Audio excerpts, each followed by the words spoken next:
예수를 구주로 고백하는 성도라도 믿음의 분량에 따라서 하나님의 뜻을 이해하고 순종하는 정도가 다 다릅니다. 또 성도 각자의 믿음의 분량에 따라 감당할 수 있는 고난의 크기도 다 다르죠. 그래서 하나님은 각자 믿음의 수준을 고려해서 하나님의 뜻을 깨닫게 하시고 또 그에 따라서 순종도 요구하십니다. 하나님께서 이렇게 하시는 것은 부모가 자녀들의 나이와 능력에 따라서 뭔가를 가르치고 책임을 부여하는 것과 똑같은 모습이죠. 그리고 믿음의 분량은 신앙 연수에 따라 결정되는 것이 아니라 하나님에 대한 정확한 지식과 또 하나님에 대한 경험으로 그 믿음이 자라게 됩니다.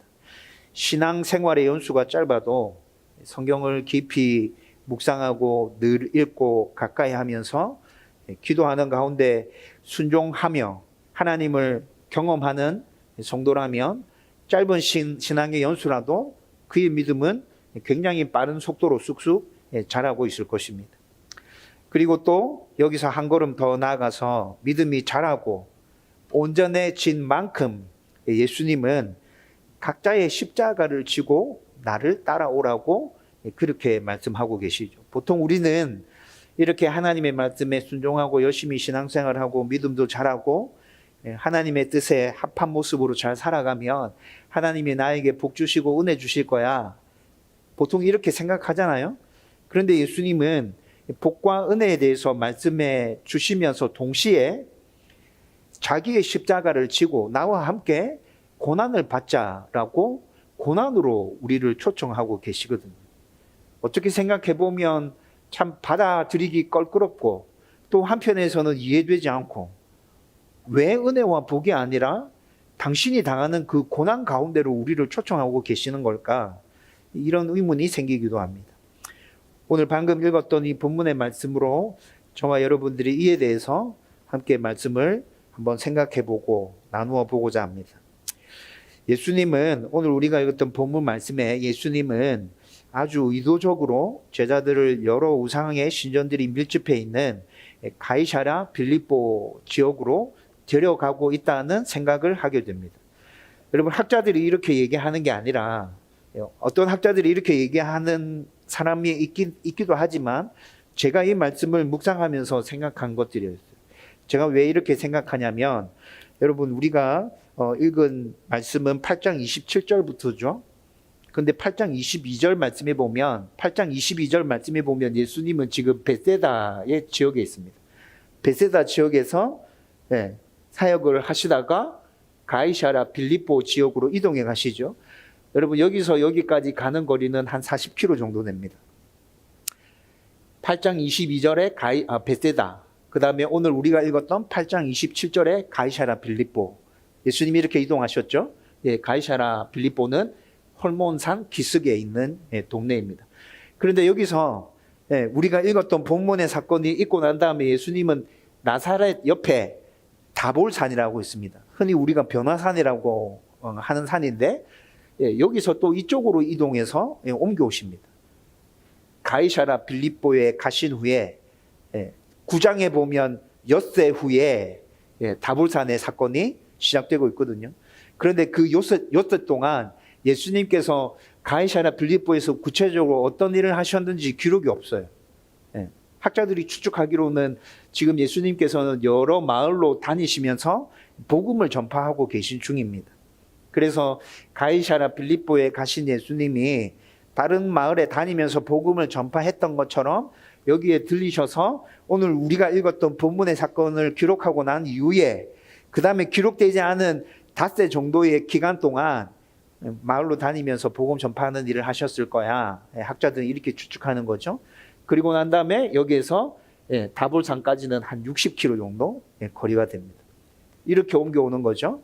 지금 우리가 읽었던 마가복음 성경에 등장하고 있는 지명에 따라서 추적해 보면 이렇게 흘러가고 있어요. 여러분, 그렇다면 예수님께서는 왜 베세다에서 가이사랴 빌립보로 이동해 가셨을까요? 제가 방금 말씀드렸던 것처럼 여러 마을에 다니면서 복음을 전파하고 계셨던 예수님이 그 일을 위해서 가이사랴 빌립보에 가신 것 아닙니까? 이렇게 생각해 볼 수도 있습니다. 그렇게 추측해 볼 수 있죠. 그런데 제가 생각할 때는 예수님이 의도를 가지시고 지금 가이사랴 빌립보에 가셨다라고 방금 말씀드렸잖아요. 그렇죠? 여러분, 오늘 본문의 사건은 예수님이 제자들을 부르시고 동행하신 지 3년이 가까워 오는 시점에서 오늘 본문의 사건이 기록되어져 있습니다. 예수님께서 3년 6개월 정도 지상에서 공생의 사역을 하셨잖아요. 근데 3년 거의 다 돼 갈 때쯤 지금 이 사건이 기록되어져 있다고요. 제자들과 꽤 오랜 시간을 함께 보내신 것이죠. 네. 그리고 난 다음에 가이사랴 빌립보라는 이 지역은 홀몬산 기슭에 자리 잡고 있었던 동네라고 말씀드렸는데, 이 홀몬산은 유대 땅에서 유일하게 숲이 우창하게 우거져 있는 산이었고 물이 굉장히 풍부하게 흘러내리는 산이었습니다. 물이 풍부하고 숲이 울창하게 막 우거져 있는 그런 산이었다고요. 우상을 섬기는 사람들, 귀신을 섬기는 사람들이 홀몬산의 그런 조건이 귀신이 모여들기 딱 좋은 조건이라고 그들은 그렇게 생각했어요. 그래서 가이사랴 빌립보 지역에 온갖 신전들이 다 모여져 있었어요. 신전들이 종류별로 굉장히 많이 모여져 있는 곳이라고요. 목자들의 신, 목동들의 신이라고 해서 판신이 있었습니다. 그들이 섬기는 판이라는 신이 있었는데 그 판신의 신전도 이곳에 있었어요. 로마 황제 옥타비아누스의 신전도 이곳에 있었습니다. 제우스의 신전도 있었고요. 레미시스라는 로마 여신이 있습니다. 복수의 신인데 이 레미시스 신전도 이곳에 있었습니다. 여러분, 이렇게 굉장히 다양한 신전이 지금 가이사랴 빌립보 지역에 있어요. 그렇다면 그 신전에서 제사 드리려고 하는 사람들이 계속 그곳을 찾아오는 일들이 흔하게 벌어지고 있겠죠. 여러분, 오늘 우리가 읽었던 말씀에 보면 예수님께서 마을로 가는 길에서 제자들에게 질문합니다. 사람들이 나를 누구라 하느냐 질문하죠. 그리고 난 다음에 그 질문에서 한 걸음 더 나가서 너희들은 나를 누구라 하느냐 이렇게 질문하십니다. 여러분, 여행하시면서 절에 들러보신 적 있습니까? 엄청나게 유명한 절, 관광지. 예수 믿는 사람들도 유명하게 알려진 절에 관광 갈 때 많잖아요. 제 기억으로 제가 최근에 절에 들렀던 건 7년 전에 해동 용궁사였습니다. 해동 용궁사 우리 집사람이랑 같이 갔었는데, 여러분, 그렇게 관광으로 절에 들렀을 때 누군가가 나에게 아주 심오한 신앙적인 질문을 던진다면 여러분, 그 질문에 대해서 그곳에서 대화하고 싶은 생각이 드시나요? 어때요? 만약에 저한테, 제가 목사라는 걸 아는 어떤 사람이 그 절에서 관광하다가 만났어요. 근데 그 사람이 난데없이 깊은 신앙적인 질문을 저한테 던졌다. 저는 그곳에서 그런 얘기 별로 하고 싶지 않습니다. 분위기 자체가 벌써 그런 이야기를 할 수 있는 분위기가 아닌 거죠. 특히나 사람들이 많다면 더 하고 싶지 않습니다. 다른 날 기회를 봐서 다시 만나서 제가 얘기해 드릴게요. 저 이렇게 얘기할 것 같아요. 만약 이런 곳에서 큰 소리로 찬송가를 부르고 통성으로 기도하고 성경 말씀을 큰 소리로 암송하는 그런 민폐 차원의 그런 모습이 아니라 하더라도, 제가 말씀드렸던 것처럼 분명하게 그냥 신앙의 이야기를 조곤조곤 서로 의견을 나누면서 해주는 그런 이야기라 할지라도 이런 곳에서는 그런 대화를 하기가 참 껄끄럽고 부담스럽단 말이에요. 여러분, 예수님은 지금 제자들과 함께 3년 가까이의 시간을 보내셨다 말씀드렸죠. 그리고 난 다음에 예수님은 제자들의 신앙이 어떻는지에 대해서 점검하고 싶었던 생각을 가지셨던 것 같습니다. 그래서 그런 이야기를 하기가 굉장히 껄끄러운 이곳으로 일부러 제자들을 데려가시고 난 다음에 길을 걸어가고 있는 중에 사람들이 왔다 갔다 하고 있는 그 와중에 질문을 던지고 있는 것이죠. 여러분, 만약 이런 분위기에서 제자들이 분명하게 예수님이 누구신지에 대해서 고백하고 선언하고 선포한다면 제자들이 말하는 그 신앙 고백은 과장된 게 아닐 겁니다. 지어낸 게 아닐 거라고요. 분명히 그들의 마음 가운데 자리 잡고 있는 무언가가 이런 분위기에서 튀어나왔을 거라고요. 예수님은 이런 것들을 의도하고 일부러 지금 가이사랴 빌립보로 제자들을 끌고 가신 거 아닌가. 저는 이런 추측을 해봅니다. 저와 비슷한 추측으로 예수님이 그래서 가이사랴 빌립보에 가셨을 거다 얘기하는 학자들도 있습니다. 여러분 어쨌든 예수님은 지금 십자가를 앞두고 있습니다. 그 십자가 사건이 지금 곧 다가오는 시점에 있다고요. 그리고 십자가 사건이 있고 난 다음에 부활하시고 승천해서 하늘나라 가시죠. 이제 얼마 있지 않아서 그 일들이 있을 거예요. 그래서 예수님께서 제자들의 신앙 고백이 어떠한지 분명하게 확인하고 싶어 하셨을 거다. 이런 추측이 더 가능해진다는 것입니다. 여러분 이런 상황에서 지금 베드로의 대답을 주님께서 확인하셨습니다. 주는 그리스도시요 살아계신 하나님의 아들이십니다. 베드로가 정확하게 대답했죠. 예수님께서 베드로가 대표로 이 대답을 하셨지만 예수님은 지금 분명히 베드로 한 사람의 대답이 아니라 자기와 함께 다니고 있는 그 제자들의 대답으로 이 대답을 받아들이셨습니다. 그리고 난 다음에 이 대답을 확인하고 난 예수님이 그로부터 당신의 순환에 대해서 제자들에게 말씀해 주시기 시작합니다. 비로소 예수님의 순환을 드러내신 것이죠. 비로소 그때 하나님의 뜻을 제자들에게 온전하게 얘기해 주시기 시작하는 겁니다. 언제? 하나님의 뜻이 언제 정확하게 전달돼요? 분명한 신앙 고백이 있고 난 이후에. 여러분 분명한 신앙 고백이 있고 난 이후에 하나님의 뜻이 그들에게 전달되기 시작합니다. 여러분 신앙생활을 좀 오래 했고 열심히 신앙생활을 하고 싶고 하나님을 사랑하고 주님을 사랑하는 마음이 있는 성도들은 대부분 다 비슷한 말 합니다. 하나님의 뜻이 무엇인지 잘 분별했으면 좋겠고 그 뜻을 이루는 삶을 살았으면 좋겠어요. 나의 삶을 통해서 하나님이 드러났으면 좋겠고 나의 삶을 통해서 하나님 영광 받으셨으면 좋겠어요. 여러분들의 생각은 어떻습니까? 저도 동일하게 이 생각 가지고 있습니다. 하나님의 뜻이 날마다 기도하고 말씀 보는 그 시간에 분명히 깨달아졌으면 좋겠고 내가 가지고 있는 생각과 하나님의 뜻이 다르다 할지라도 내 생각을 접어버리고 하나님의 뜻을 이루기 위해서 내가 할 수 있는 최선을 다하면서 그렇게 이 교회를 하나님 주인이신 교회로 세웠으면 좋겠고 이 땅 가운데 하나님의 영광을 드러냈으면 좋겠고 내가 살아가는 영혼과 두동에 나를 통해서 하나님의 나라가 세워지면 좋겠다. 여러분 이 생각 날마다 하고 있습니다. 날마다 하고 있습니다. 그런데 그 하나님의 뜻이 언제 깨달아진다고요? 언제 하나님께서 우리에게 분명히 말씀해 주신다고요? 분명한 신앙 고백이 선포될 때. 분명한 신앙 고백이 선포될 때 비로소 하나님은 당신의 뜻을 우리 가운데 보여주시기 시작합니다. 여러분 진짜 하나님의 뜻을 깨닫고 싶습니까? 하나님의 뜻을 온전히 이루어 가고 싶습니까? 여러분들의 신앙 고백을 점검하십시오. 나의 하나님은 어떤 하나님이신지, 나의 주님은 어떤 주님이신지, 내가 지금 그분들을 어떻게 고백하고 있는지 자주 여러분들의 신앙 고백을 확인하십시오. 그 신앙 고백이 분명한 만큼 하나님은 당신의 뜻을 우리 가운데 선포하고 알려주실 것입니다.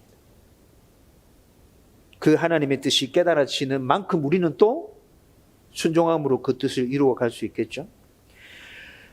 여러분 예수님은 지금 제자들의 신앙 고백을 확인하고 난 이후에 당신의 순환을 지금 얘기해 주십니다. 제자들이 예수님을 하나님의 아들이며 그리스도로 고백한다면 이 신앙 고백이 분명히 맞다면 이제 나의 순환을 알려줘도 이들이 받아들일 수 있어. 예수님이 이렇게 생각하시고 지금 말씀해 주시고 계신 것 같습니다. 여러분 그렇다고 해서 제자들이 지금 예수님이 순환 예고를 해주시는 거 한 번만에 알아듣고 한 번만에 그 모든 것들을 하나님의 뜻을 온전하게 다 받아들이는 건 아니죠. 희미하게 이해할 뿐입니다. 희미하게 이해할 뿐이라고. 그러나 하나님은 전혀 이해하지 못하고 전혀 알아듣지 못하고 그래서 이상한 생각하고 이상한 짓하고 그런 상태에서 좀 벗어났기 때문에 이들의 수준에 맞게끔 조금 얘기해 주고 계시는 거죠. 이때를 기점으로 해서 예수님의 순환에 대해서 예수님은 두 번 더 제자들에게 말씀해 주시죠. 네. 오늘 본문에서 얘기해 주셨어요. 제자들이 어렴풋이 이해를 하고 온전히 깨닫지 못해요. 그리고 뒤에 가보면 또 이상한 짓 하고 있죠. 예수님께서 두 번째 말씀해 주십니다. 누가복음 9장에 가보면 두 번째로 말씀해 주시는 모습이 나타납니다. 누가복음 10장에 가보면 또 세 번째 말씀해 주십니다. 아무튼 예수님은 분명한 신앙 고백을 하고 있는 제자들에게 이렇게 점차 계속해서 당신이 어떤 일을 겪어야 하는지, 하나님께서 이루시려고 하는 일이 무엇인지 계속 말씀해 주고 계신다고요. 그리고 오늘 본문 33절부터 쭉 나타나는 모습들을 보면 예수님께서 이렇게 당신의 순환 예고를 해 주셨을 때 베드로가 막아서고 예수님을 만류합니다. 예수님, 그렇게 하시면 안 됩니다. 그렇게 하실 수 없습니다. 제가 예수님 지킬 겁니다. 여러분, 지금 베드로는 이런 마음으로 예수님을 막아서죠. 여러분, 그런데 베드로는 지금 진심입니다. 진심이라고요. 예수님이 죽음의 길을 걸어가는 것은 스스로 자멸하는 길이야. 예수님만 망하는 것이 아니라 예수님 따라다니고 있는 우리도 다 망하는 길이야. 여러분, 지금 베드로는 이렇게 생각하고 있어요. 확신을 가지고 있어요. 그래서 진정성을 가지고 진심으로 예수님을 만류하며 막아서고 있는 것입니다. 여러분, 베드로의 지금 이런 모습은 예수님을 사랑하는 마음의 표현입니다. 예수님을 향한 충성의 표시라고요. 그렇죠? 그러나 베드로의 이런 행동은 자기의 야망과 연결된 것이지 하나님의 뜻과는 전혀 상관이 없습니다. 여러분, 여기서 우리의 분별이 필요합니다. 통찰이 필요하다고요. 저와 여러분들의 모습들도 진짜 진지하게 잘 살펴봐야 됩니다. 여러분, 제가 말씀드렸잖아요. 베드로가 지금 거짓으로 이렇게 하고 있는 게 아니에요. 자신의 모습을 과장시키고 있는 게 아니라고요. 베드로는 진정으로 예수님 사랑하고 있어요. 진정으로 예수님께 자신의 모든 것들을 다 드려서 충성하고자 하는 마음을 가지고 있어요. 그렇지만 베드로가 가지고 있는 진정성과 베드로의 충성은 하나님의 뜻보다는 자기의 개인의 욕망과 민족적인 관심에서 비롯된 것입니다. 베드로는 지금까지 그런 생각을 가지고 예수님을 따랐고 예수님의 가르침을 받았고 지금도 그런 생각을 가지고 예수님을 향한 사랑을 고백하고 있는 것이라고. 이런 인간적인 차원의 애정이 때로는 하나님의 일을 가로막는 사탄의 도구가 되기도 합니다. 베드로가 지금 그렇습니다. 여러분, 베드로 지금 알고 있습니까? 모르고 있습니까? 사탄의 도구로 자기가 지금 쓰임받고 있다는 걸 베드로가 알고 있어요? 모르고 있어요? 모르고 있어요. 베드로는 그냥 예수님을 향한 진심을 지금 고백하고 있는 거라고요. 진짜라고요. 가짜가 아니라고요. 꾸며낸 게 아니라고요. 그런데 그 베드로의 마음이 사탄의 도구로 쓰임받고 있다고요. 따라서 저와 여러분들이 기억해야 합니다. 우리의 진심만으로, 우리의 진정성만으로 하나님께 사랑을 고백하고 충성을 고백하는 것, 그것이 다가 아닙니다. 그것이 다가 아니라고요. 자기 자신을 정말 잘 살펴야 합니다. 내가 왜 이런 생각을 가지고 있지? 내가 하나님에 대해서 왜 이런 마음을 품고 있는 거야? 왜 이런 것들에 대해서 기대하고 있지? 나의 기도는 왜 매일 이런 기도를 하고 있는 것이지? 여러분 스스로를 잘 살펴봐야 합니다. 여러분들이 가지고 있는 그 진정성과 그 진심과 하나님을 향한 그 사랑이 하나님의 뜻에 부합할 때 가치가 있는 것이고 영광스러운 것이고 하나님은 그 마음을 사용하셔서 당신의 뜻을 온전하게 이루실 것입니다. 하나님의 뜻과 부합하지 않는 우리의 진정성은 굉장히 위험합니다. 그래서 말씀을 늘 가까이 하면서 나를 살펴야 된다. 예수님은 지금 제자들에게서 이런 모습을 보고 계신 거예요. 그래서 베드로를 혼내시고 계신 거라고요. 예수님이 베드로의 진심을 의심하고 있는 게 아니라고요. 진심인 줄 알아요. 그런데 그 진심이 하나님의 뜻을, 하나님의 나라를 세워가는 게 아니라, 이루어가는 게 아니라 망가뜨리는 데 쓰임받고 있기에 예수님이 베드로를 책망하고 계신 거예요. 베드로야, 똑바로 봐야 돼. 너 정신 차려야 돼. 너 지금 무슨 얘기하는 거야? 네가 진심으로 그 얘기하는 줄 내가 알아. 그런데 그거 아니야 지금. 너 지금 잘못 보고 있어. 여러분, 예수님이 지금 이 얘기를 베드로에게 하고 계시는 거예요. 그래서 예수님은 모든 제자들을 불러놓고 다시 말씀해 주십니다. 마가복음 8장 34절에서 35절. 여러분들 잘 알고 있는 말씀이죠. 나를 따라오려고 하는 사람은 자기를 부인하고 자기 십자가를 지고 나를 따라와야 돼.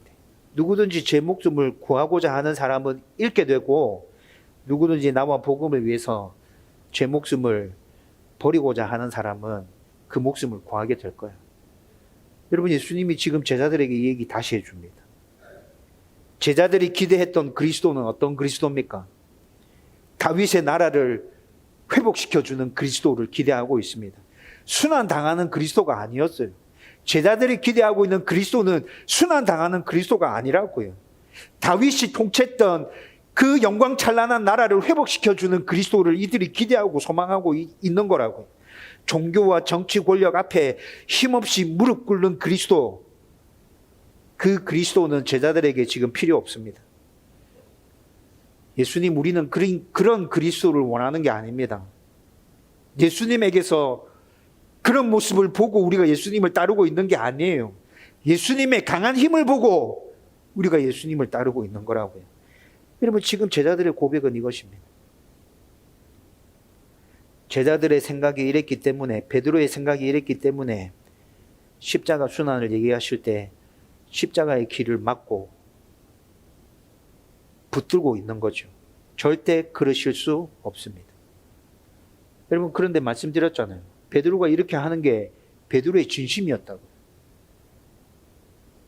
이때 이 당시에 베드로가 예수님을 사랑하는 마음의 최선의 표현이 이거였다고요. 그러나 예수를 제대로 이해하지 못하고 예수를 위하는 것은, 그것이 아무리 진정성에서 비롯되는 사랑이라 할지라도 하나님의 뜻을 이루지 못합니다. 제가 말씀드렸잖아요. 그래서 예수님은 또다시 예수님의 방법이 무엇인지, 예수님을 따르는 제자들이 어떤 도를 가지고 따라야 하는지에 대해서 오늘 마가복음 8장 34절에서 35절 말씀으로 다시 가르치고 선포해 주고 계십니다. 예수님의 방법, 예수님을 따르는 제자들이 품어야 될, 붙들어야 될 도는 자기 희생입니다. 모든 세상 사람은 자기를 드러내서 성공하고 사람들 위해 군림하기를 소망하고 갈망합니다. 사단이 이를 부추기고 있죠. 그렇게 해야 돼. 그렇게 안 하면 어떤 일도 이룰 수 없어. 사단이 계속 우리를 부추깁니다. 그러나 하나님의 나라와 하나님의 뜻은 세상의 방식과 우리가 생각하는 것과 완전히 다릅니다. 다른 이들 위해 군림하는 것이 아니라 예수님처럼 자기를 희생해서 서로 섬기고 도와주는, 이것이 예수님의 방법입니다. 그래서 예수님을 머리로 하는 한 몸을 이루는 것, 하나님을 아버지라 부르는 한 가족이 되는 것, 이것이 예수님의 방법이라고. 서로 희생함으로 한 몸을 이루어야 돼. 서로 희생하며 섬겨서 한 가족을 이루어야 돼.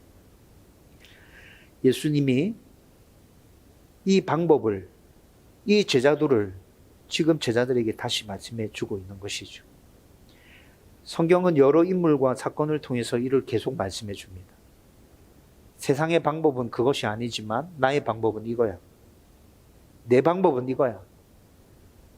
이 방법으로만 나의 나라를 이곳에 굳건하게 다시 세울 수 있어.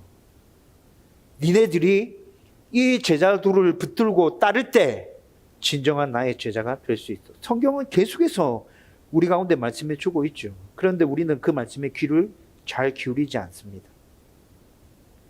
지금 저와 여러분들은 어떻습니까? 예수님을 위한다고 하고 있는 여러 순종들과 행동들이 예수님이 이루시려고 하는 그 일들, 하나님께서 이 세상 가운데 펼치시려고 하는 그 일들을 가로막고 있는 것은 아닌가요? 우리는 진심인데, 우리는 진심으로 하나님을 향하여 사랑을 표현하는 것인데, 그것이 오히려 방해물로 작동하고 있는 건 아닌지. 진심으로 예수님을 위해서 한 일인데 실상은 나를 주장하는 것이고 나의 영역을 넓히는 것이고 나의 야망을 펼치는 것이 아닌지 우리는 진짜 진지하게 잘 살펴봐야 합니다. 성경을 통해서 들려주시는 하나님의 나라와 하나님의 뜻에 진짜 내가 얼마나 관심을 가지고 있는지, 말씀을 통해서 기도하면서 뭔가를 새롭게 깨달았을 때 우리는 이 부분에 대해서도 진지하게 고민하기 시작해야 한다는 것이죠.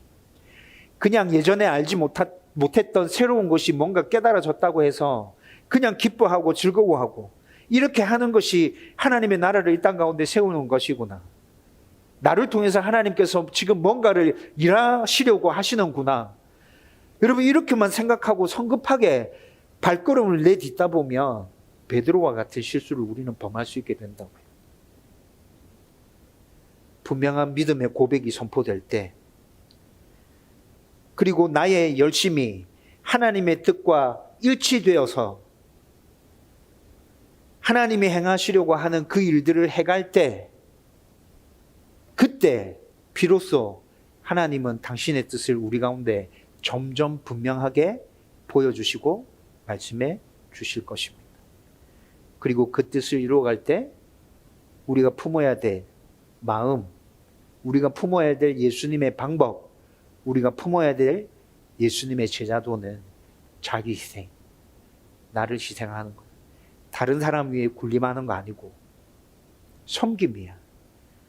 저와 여러분들이 그런 생각들을 가지고 있다면 우리는 하나님의 뜻을 점점 더 분명하게 알아갈 수 있을 것이고 그 뜻을 온전하게 이루어가는 주님의 도구로 쓰임받는 백성들 될 수 있을 것입니다. 저와 여러분들이 그런 하나님의 사람 되기를 주님의 이름으로 축원드립니다. 여러분, 이제 말씀을 정리하려고 합니다.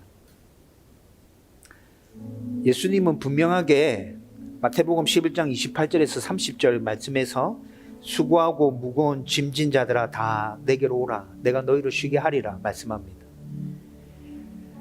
그러면서 예수님께서 또 말씀하십니다. 내 멍에를 함께 메고 나와 함께 가자. 내 멍에는 쉽다, 편하다. 내가 너희들에게 짊어지라 말하는 짐은 가볍다. 예수님께서 이렇게 말씀하시죠?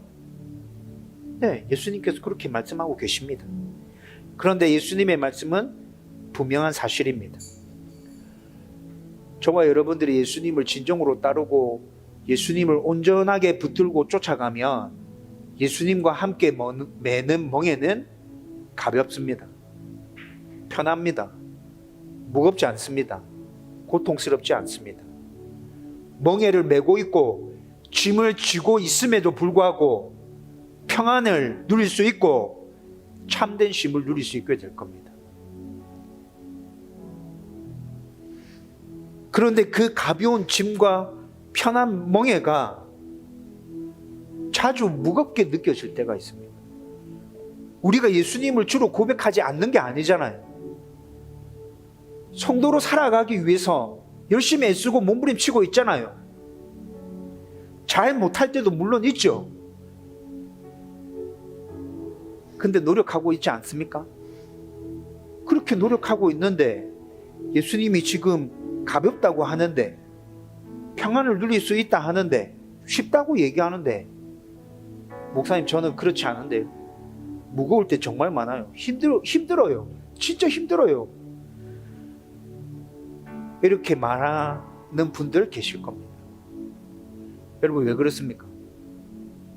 예수님 분명히 쉽고 가볍다 얘기하는데 왜 무겁게 느껴지죠? 왜 어렵게 느껴지죠? 이유는 간단합니다. 예수님의 가르침에 온전하게 순종하고 있기 못하기 때문에 그렇습니다. 예수님의 가르침에 온전하게 순종하지 못하기 때문에, 자기가 희생하지 않기 때문에, 하나님의 뜻이 아니라 세상의 욕심과 내 욕심이 여전히 남아있기 때문에, 그래서 힘든 거예요. 예수님이 힘을 주지 않아서 힘든 게 아니에요. 예수님이 지워주는 멍에가 무거워서 힘든 게 아니라고요. 우리의 욕심과 탐심이 쉼과 평안을 누리지 못하게 가로막고 있어서 그런 것입니다. 만약 저와 여러분들이 이렇게 신앙생활을 하고 있다면 마치 몸에 맞지 않는 옷을 걸치고 있는 것과 똑같습니다. 몸에 맞지 않는 옷을 걸치고 있는 모습을 한번 생각해 보십시오. 얼마나 불편하고 힘들고 우스꽝스럽겠습니까? 몸은 예수의 가르침과 하나님 나라에 익숙하지 않은데 옷은 예수님이 주신 옷을 입고 있어요. 하나님 나라의 옷을 입고 있어요. 내 삶은 그렇지 않은데 하나님 나라의 옷을 입고 있는 모습. 쉽게 비유적으로 말씀드리면 몸이 엄청 더러운 거지가 왕자 옷을 입고 있는 것이죠. 여러분, 몸이 엄청 더러운 거지가 씻지도 않아서 냄새 막 나고 얼굴 막 엉망진창이고 막 이런 거지가 왕자 옷을 걸치고 있다고 해서 그 옷이 돋보이고 그 사람의 모습이 돋보이겠습니까? 그렇지 않죠. 여러분, 이런 모습을 생각하면서 바울의 고백이 떠올랐어요. 바울이 고백한 것처럼 원하는 바 선은 행치 못하고 원치 않는 바 악을 행하는 나의 모습, 참으로 한탄스럽다. 이런 나를 어찌해야 될꼬? 여러분, 그렇게 바울이 외치고 있지 않습니까? 그런데 이런 생각들을 하면서 바울의 그 고백이 떠올랐다. 바울의 그 고백이 깊이 공감됐어요. 분명한 것은 진실로 예수님의 제자가 되고 하나님 나라의 세계에 발을 들여 놓는다면 저와 여러분들이 메고 있는 멍에 짊어지고 있는 짐은 분명히 가볍고 편안합니다. 반대로 하나님 나라에 두 발을 들여놓지 않는다면 우리의 멍에와 짐은 한없이 힘들고 어려울 겁니다. 하나님이 비로소 당신의 뜻을 드러내실 때 우리는 이를 기억하고 나의 모습을 제대로 잘 살피면서 순종하기 위해서 최선의 노력을 다해 가야 된다. 그러면 하나님의 은혜와 복을 누리게 될 것이고 점점 하나님의 사람으로 변화되어져 가는 나를 발견할 수 있게 될 겁니다.